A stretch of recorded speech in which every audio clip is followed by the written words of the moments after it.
wedding night advice. Have your music on, have the best lingerie on. Oh, go on, girl. Yeah, sure. Okay, hi guys, welcome back to my channel. So today we have my mom here, and so today we're doing a video about the advice. You guys have sent in a lot of questions and I've gone through. I'll be reading to her and she'll be answering and giving us her opinion. Hi everyone, such a pleasure to be here. Thank you so much for having me, Emily. My name is Dr. Ifeoma Monye and I'm a servant of God. I'm a chief consultant family physician and a certified lifestyle medicine physician. I'm a wife and mother of 4 lovely children, 2 daughters and 2 sons. So let us jump straight into it.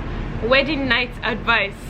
Advice for someone who is getting married and it's their wedding night, presumably it's their first time doing the thing, and they want to know what's your advice you have to give them to get ready for that night. Well, congratulations, you are now on the D-Day, and the night is here. Relax, make sure you have everything that will help you to relax. Make sure the atmosphere is right. You're probably in a hotel room, you're probably on honeymoon if you took off from the reception to the airport. You're probably, you know, ready, wondering what's going to happen now. Have your music on, have the best lingerie on. Oh, go on, girl. Yeah, sure. And just relax and talk to one another about how the day has gone. Spend some time to thank God in prayer about how he has led you so far, and then nature will take care. It comes naturally, and just enjoy your journey, enjoy one another, and remember to thank God. Yes, love that advice. Love it. Love that from you. It's cool. Question. So the next question is advice on if your fiance cheats and gets another girl pregnant after 5 years of dating. That's quite laughable. That's quite laughable. I mean, the truth is, this is happening before you get married. Wow. What's going to happen when you're married? Tea. It's a no-brainer, to be honest.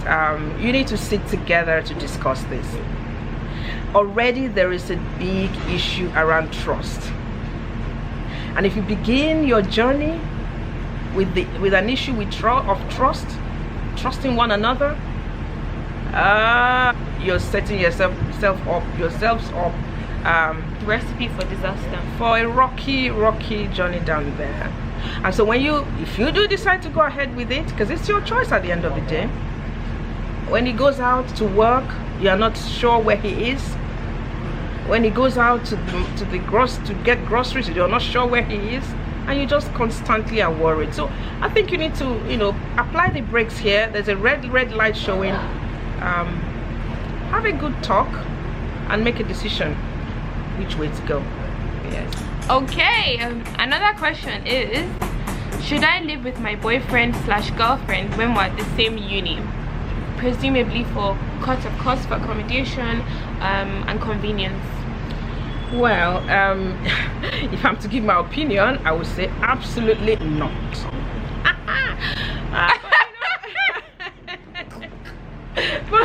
But it is a free world and people are doing what they like. But hey, come on, young people, let me tell you that it is a wrong setup. You're setting yourselves up to have issues in the future. In Africa, there's something we call it see finish. So do you really want to wake up in the morning and your boyfriend is right there and there is nothing to hide, there's nothing precious that you're waiting, keeping, you know, to share with him when the time is right? But some people, no. You know, I don't see any situation where it is the right idea.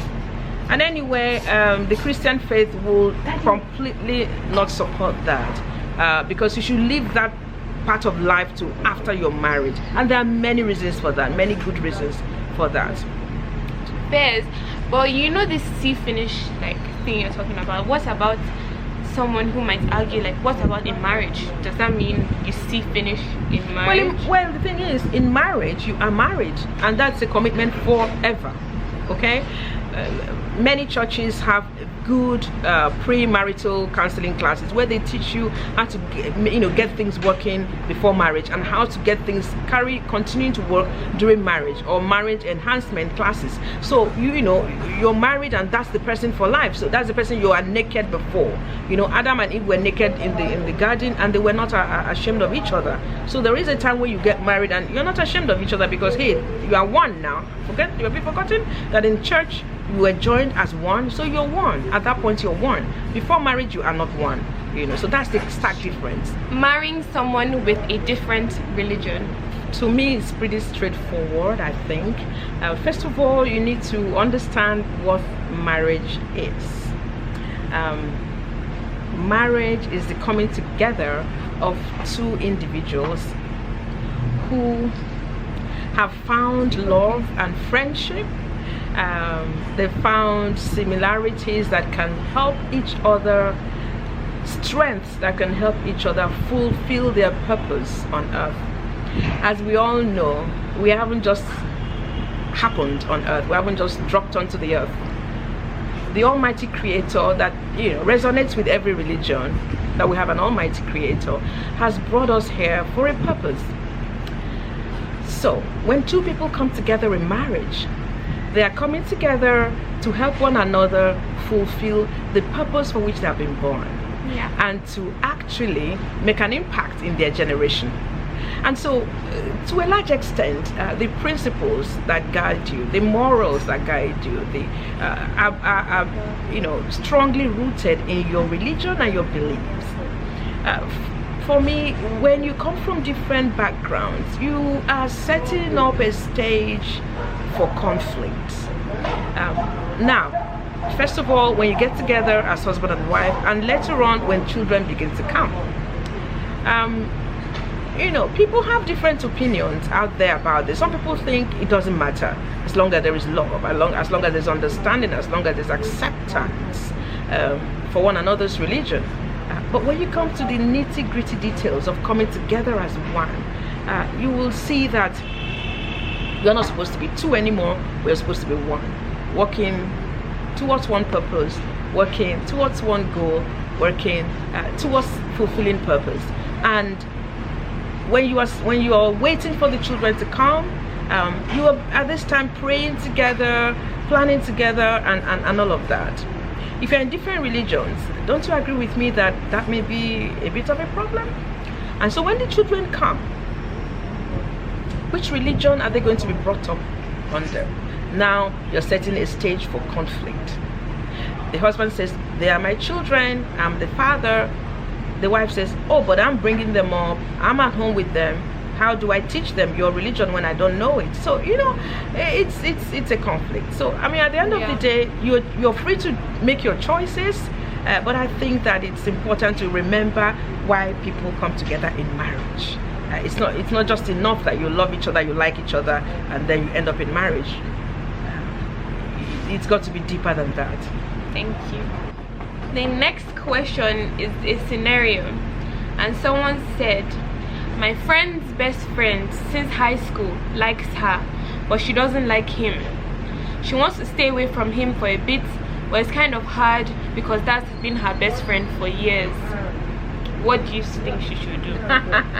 That's another funny but good question. It does happen, doesn't it, that sometimes people who have been best friends forever, from maybe kindergarten and then primary school, and then maybe they grew up in the same neighborhood, and as they get older, the guy finds out that, oh, I really like her beyond just friendship, but the girl says, oh, no, I really don't want to spoil this thing, let's just be best friends.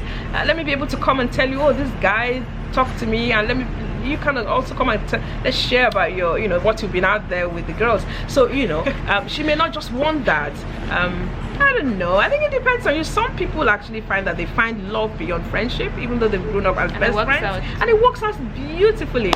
I think it has to be case by case, and you determine and you decide whether or not you take it further. But if she doesn't really like that, then she needs to talk it over with him and keep him as the best friend, and then so at least the friendship isn't lost. Yes, exactly. If not, it's either it works out or they lose the friendship. Exactly, because also if they move forward beyond friendship and it doesn't work out, sometimes that actually destroys a friendship, and they can't ever go back. It can't ever go back. Yes, Absolutely. Yes.